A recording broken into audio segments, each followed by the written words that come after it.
2011 meeting of the Planning and Economic Development Committee will now come to order. Is there anyone signed up for the public forum? Oh, will the clerk please call the roll? I'm sorry. Mr. Esposito. Here. Mr. Hanna. Here. Chairman Holland. Here. Mr. Monroe. Here. Mr. McCann. Here. Once again, is there anyone signed up for the public forum? There was not, no. Is there anyone present who is not signed up to speak but would like to address the committee at this time? The next item on the agenda is the approval of minutes. You have the November 29th, 2010 minutes before you. They will stand approved unless the clerk is notified of any change by the end of the day. The next item on the agenda is new business. Mr. Clerk? Referral 11-30, authorize the initiation. Moved by Legislator Hanna, seconded by Legislator McCann. Is there any discussion? Legislator Esposito. Thank you, Mr. Chairman. Through you to the administration, how is this period advertised as referred to in this referral? I'm Tom Goodwin, Planning Manager with the Department of Planning and Development. Through the Chair, it's advertised in the newspaper, but we find that primarily word gets around, either through our office, their inquiries, or through Dr. Bob King at the MCC. People that are interested in getting into the Ag District will make a phone call. So primarily word gets around through that process, but we're also required to advertise in the newspaper as well as the public hearing. And through you, Mr. Chairman, if I may continue, is this something that we are required to do annually, or do we do this as requests build up? Through the Chair, I think in 2002 or 2003, the state changed the Ag and Markets Law that requires counties to make available additions to the Ag districts on an annual basis. That only includes additions. If somebody wants to get out of the Ag district, they have to wait till the 8-year period for the renewal of the Ag district. Okay, thank you. And through you, Mr. Chairman, if someone applies during this period, but the board determines they're not eligible, will they even come before this committee, or is there a screening process that occurs after this process is begun? Through the Chair, there's a screening process that is administered by the Farmland Protection Board and really by a staff, Dr. King at MCC. So they will review the application, make sure that the property qualifies, and then that's referred back to the group.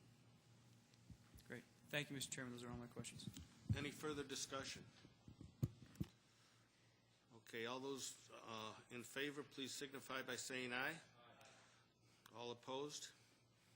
Item carries. Mr. Clerk? Referral 11-31, acceptance of a grant.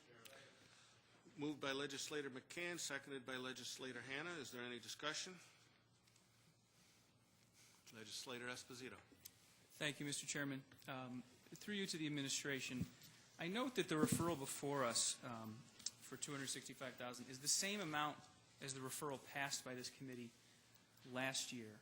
But I recall a couple of months ago in the debate about the budget and how much money that the county be receiving from COMITA as illustrated in this referral, there was a modest increase. Was there not an increase of some kind from last year to this year? Through you, Mr. Chairman? Through the Chair, that is correct. It was a $5,000 increase to cover the cost of a car for the Executive Director. Okay, so through you, Mr. Chairman, did that just happen last year after the budget was passed, but we're carrying forward that same expense? Is that correct? Through the Chair, that is correct. Okay.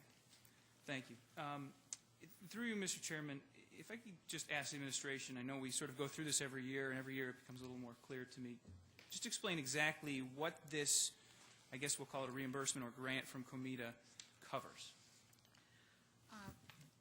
Through the Chair, certainly. The $265,000 more than covers the cost of the staff of the IDA, but we estimate the staff time at $45,000, rent that the IDA, if they weren't in the county office building, would have to pay around $65,000. copiers, computers, and phones of about $25,000. So the 265, any additional amounts goes towards operations of the planning services and community development within our department. I see. So through you, Mr. Chairman, this amount exceeds the actual resources devoted by your department of the county to the Comida services.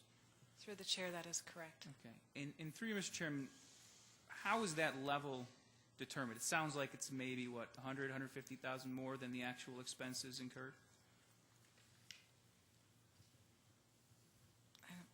Through the chair, I'm not sure of your question, what your question. Sure. I didn't write down the numbers that you repeated Yeah. before, but when you talked about copiers and staff time and rent, it sounded like it added up to maybe half of what this Right. might be. Who determines how much over and above the actual expenses this grant will be? Through you, Mr. Chairman.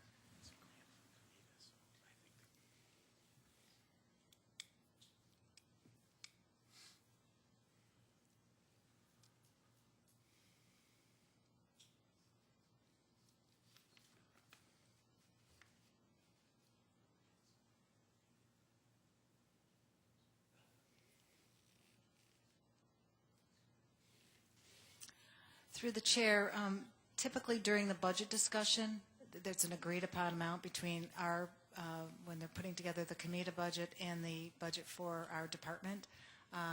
Initially, that amount was started probably back in 1991 at $60,000. It's just grown over the years. Okay.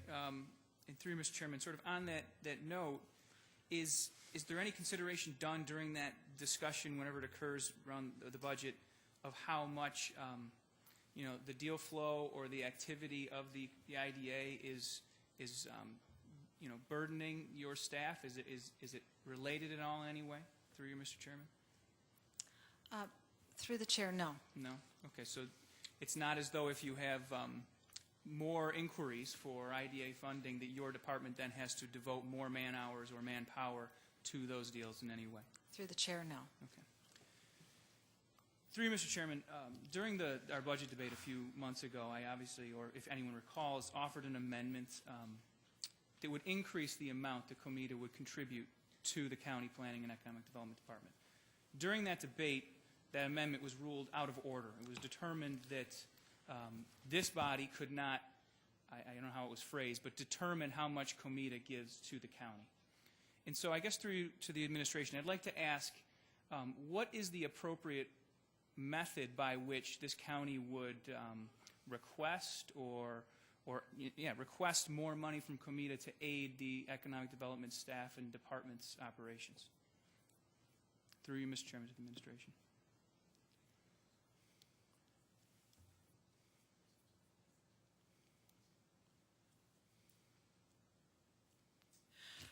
Through the chair, the request would need to go to the Comida Board when they put their budget together, which is typically, because we fall under the Authority Budget Office, it has to be in November 1st. So requests would probably need to go before that body at their October meeting, or September meeting, probably. Okay. And so, through you, Mr. Chairman, I presume then that this amount has already been approved by the Comida Board? Through the chair, that is correct, and submitted to the State Authority Budget Office. Okay. And so, through you, Mr. Chairman, am I correct then, all we can do today, this committee and this body, is either approve or deny this contract? We can't modify it ourselves? Through the chair, it's the acceptance of the grant to the county. Okay. And through you, Mr. Chairman, sort of getting back to what you described before, if this body or this committee or this legislator wanted to make a request of Comida, is it something I can do any time? Will they consider requests from legislators, or does it have to come from your department in terms of what the requested level of funding would be in a future year? So if by next September we wanted to request a change in this contract amount for 2012, what's the appropriate method to do so? Through you, Mr. Chairman. Through the chair, the Comida meetings are held the third Tuesday of every month, and there is a public forum during those meetings at the beginning. So that would probably be the proper way to address it, or maybe a letter to the chair, Teresa Mazzullo. Okay. Thank you very much. I will do that. I know I've talked to the chair informally. I've talked to you on various occasions. But, on this subject, Mr. Chairman, we talked about this a lot during the budget in the context of how important it is for our county to, I think, adequately invest in economic development, and the manner with which the IDA and the other economic development entities, some of which we'll get to later today, could aid property taxpayers through increased contributions and investments to other economic development organizations. I will be voting in favor of this referral today. However, I think there is a strong case to be made for increasing this contribution. As has been said many times, Comida is sitting on a large reserve of assets, most of which are rightly devoted for economic development programs and should be. However, there are some expenditures that Comida is making that make me wonder why this level of funding has remained constant for the last several years. Comida's board in this year's budget for their organization has continued a rapid increase in professional service contracts in office operations, other operations, to the tune of 60% over the last couple of years, including an amount almost equal to their county contribution for lobbying expenses. Having been very familiar with lobbying expenses in government and actually recognizing their value, I find that amount to be extremely large in comparison to what Comida could be helping property taxpayers with. So for those reasons, I just wanted to mention that I'll be continuing my effort to increase this contribution to the county and hopefully more effectively using our economic development dollars to continue investment in this community. But given that what we have before us is just pretty much a yes or no on this grant, I will be voting in the affirmative to accept this amount this year and continuing to work with Ms. Seil, the Comida board, and hopefully this committee to, I think, work on a more effective and more fair distribution of funds. So thank you, Mr. Chairman. Those are my questions on this referral. Okay, is there any further discussion? There being none, all those... Oh, I'm sorry, Saul, or Legislator Monroe. Thank you, Mr. Chair. Just a quick question, just in terms of a real functional issue. I'm just wondering, through you, Mr. Chair, why these two referrals are separate items. They almost seem identical. The one on the table now and the one after it on the agenda. Through the chair, two distinct organizations. Comida is a public benefit corporation. IDA falls under the general municipal law, and MCIDC is responsible for, it's a membership organization. It's a 501c6 responsible for 504 loans and various other loan funds that we have. So they're two very different organizations. Although they have similar titles. I just wanted that on. So. Sure. Thank you. Okay, any further discussion? All those in favor signify by saying aye. All those nay? Against? Okay, the motion is passed. Mr. Clerk? Referral 11-32, acceptance of a grant. Moved by Legislator Hannah, seconded by Legislator McCann. Is there any discussion? Legislator Esposito. Thank you, Mr. Chairman. Sorry. This is obviously this grant and acceptance and this referral are similar, obviously recognizing the IDC and IDA are different entities. The conversation regarding their contributions towards county economic development department activities is similar. We've had sort of similar conversations during the past budget debate and in this committee.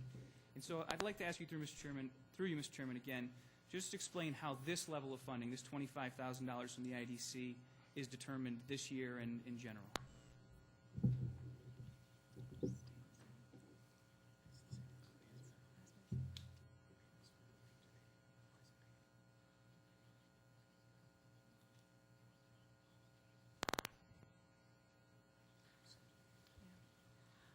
Through the chair, it basically covers the staff time to manage the IDC for the board.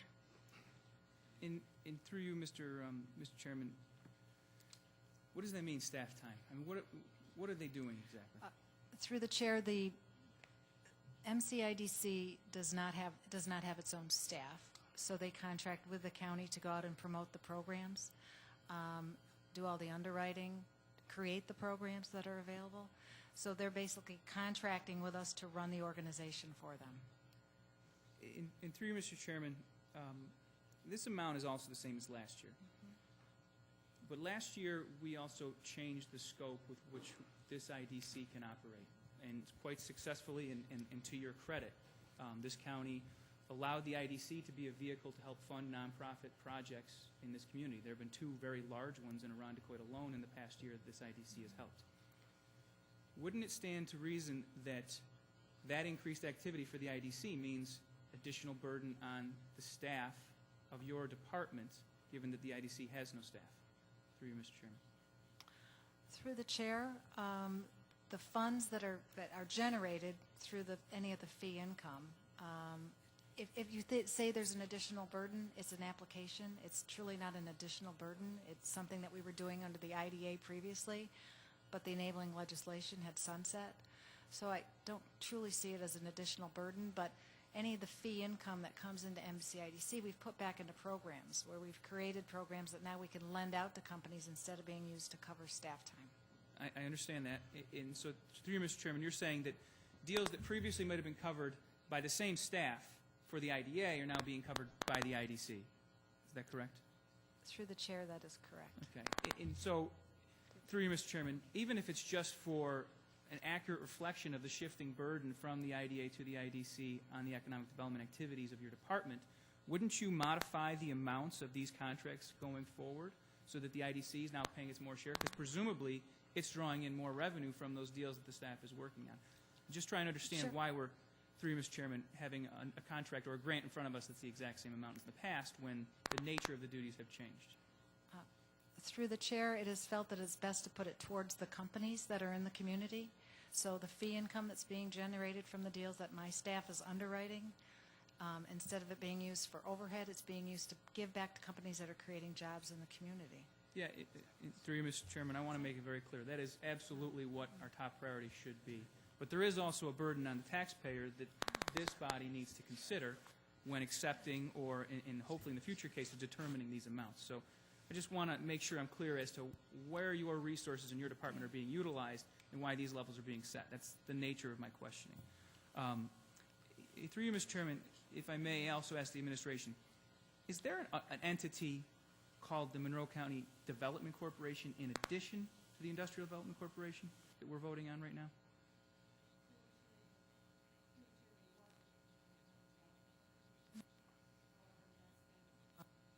It's been merged into MCIDC. Through you, Mr. Chairman, when did that happen? That happened this past year. It had to go through the state, through the Attorney General's office. Through you, Mr. Chairman, did that come before this committee? Through the chair, it did not need to come before this committee. Okay, it is brought to my attention that there was another entity, and I assumed, because the names were so similar, that someone was mistaken. What did that merger entail, and would it have any effect on the nature of the county's relationship to the IDC? Through the chair, the organization was originally set up to accept a grant from Eastman Kodak Company. If you recall, several years ago when Eastman Kodak was downsizing, it put out grants for various organizations to lend out to businesses in the community. So that entity was just used to administer a loan fund. Through you, Mr. Chairman, was that the $15 million that Kodak had set aside for community investment? Through the chair, correct, it was $15 million, but MCDC did not get $15 million. I think we lent out about $800,000. Interesting. Okay. Through you, Mr. Chairman, it's my understanding that that development corporation had sizable assets as well as the IDC and IDA. Are those assets now being used by the IDC for lending in other programs?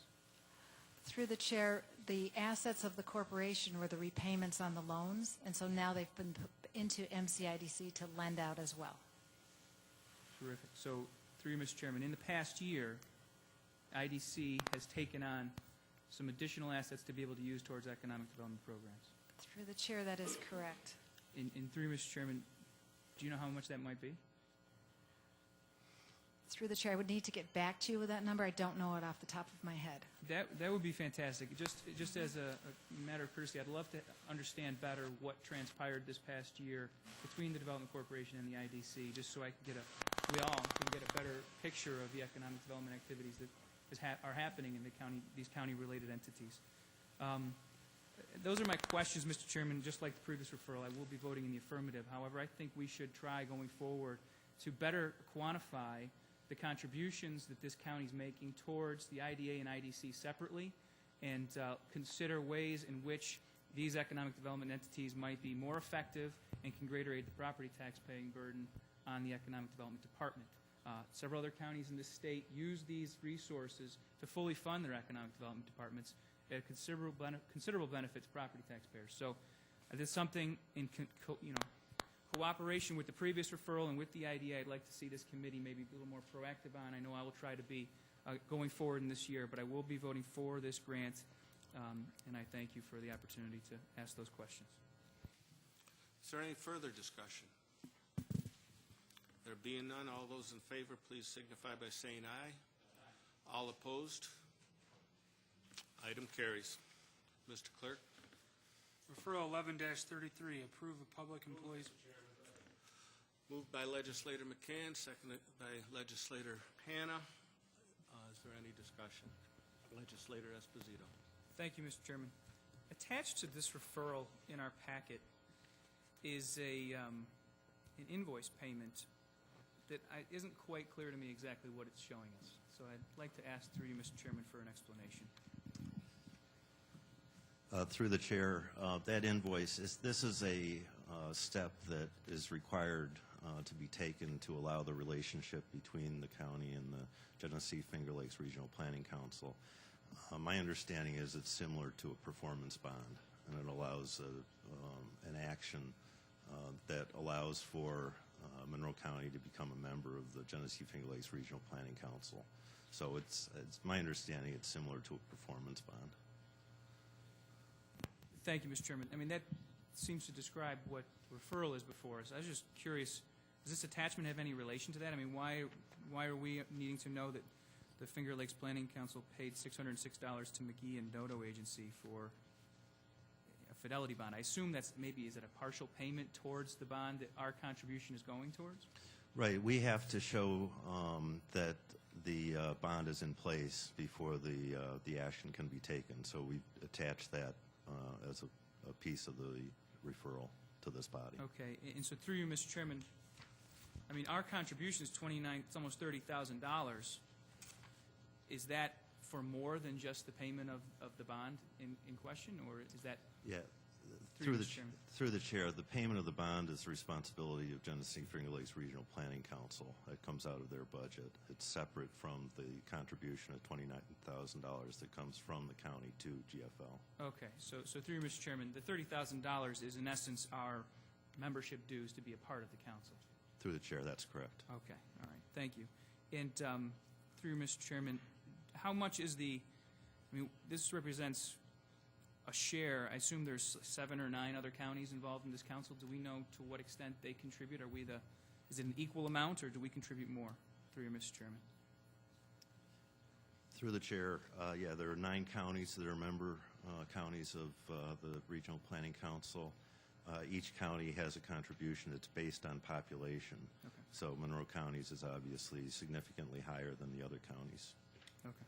All right. Thank you for helping me understand that better. Thank you, Mr. Chairman. Further discussion? There being none, all those in favor, please signify by saying aye. All opposed? Item carries. Mr. Clerk? Referral 11-34, authorize the annual contribution. Moved by Legislator Hannah, seconded by Legislator McCann. Is there any discussion? Legislator Esposito. Thank you, Mr. Chairman. If I could, through you, ask the administration just to give a sort of a brief description of the benefit that this county reaps by being a part of the council, what it does for us on an annual basis for our $30,000 membership. Through the chair, the Regional Planning Council is involved in a number of different really land use planning projects. One of the most significant over the past 2 years has been their involvement with the 2010 census. They are the regional clearinghouse for the Census Bureau, and we've been working very closely with them and the Census Bureau. First, and primarily to update the database that was used for distribution of the surveys, and then with assistance in getting the information out to the public in terms of the importance of responding to the survey. So that's been a big part of their efforts over the last 2 years. In addition, they are also responsible for the regional economic development zone and the preparation of the comprehensive economic development strategy, which identifies economic development interests within the region. We have a section of that document that's prepared by GFL. It includes a number of projects that, once are identified within that document, are then eligible for federal funding through the Economic Development Administration. Beyond that, they're involved in a number of land use projects, including some water quality projects, including the watershed development plan for Owaka Creek and Black Creek. They're involved in a number of historic projects, including identifying regionally significant historic landscapes within the region. That type of project. I also like to point out that David Zorn, the director of the Regional Planning Council, is here tonight. If you have any specific questions about the program, he'd be happy to answer them. Great, thank you. And through you, Mr. Chairman, the administration, is the Regional Council, is its existence and our contribution towards it a requirement of the federal government or any other entity? Through the chair, I'm not aware of any requirement in terms of the contribution or the membership to the council, but we feel that it is a good benefit to the county, and they actually leverage the membership fees from each county, which is a fraction of their total budget, for other projects, and they receive a significant amount of state and federal funds included in their overall budget. Okay, thank you. And through you, Mr. Chairman, the other part of the question, are they created by the federal government? Is that what the council, is it like the Transportation Council?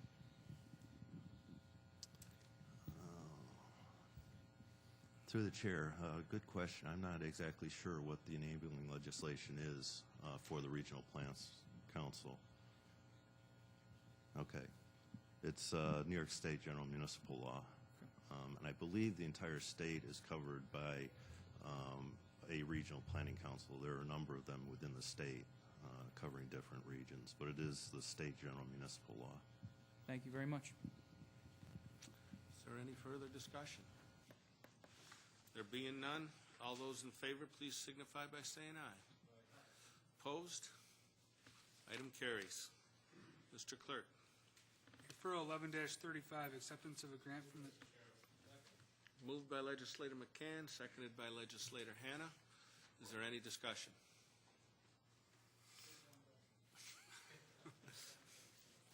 It's Valentine's Day. I got to buy a card yet. Anyways, there being no discussion, all those in favor, please signify by saying yes. All those opposed? Item carries. Is there any other matters to come before this committee? There being no further business, the February 14th, 2011 meeting of the Planning and Economic Development Committee stands adjourned. The next meeting of the Planning and Economic Development Committee is scheduled for March 21st, 2011.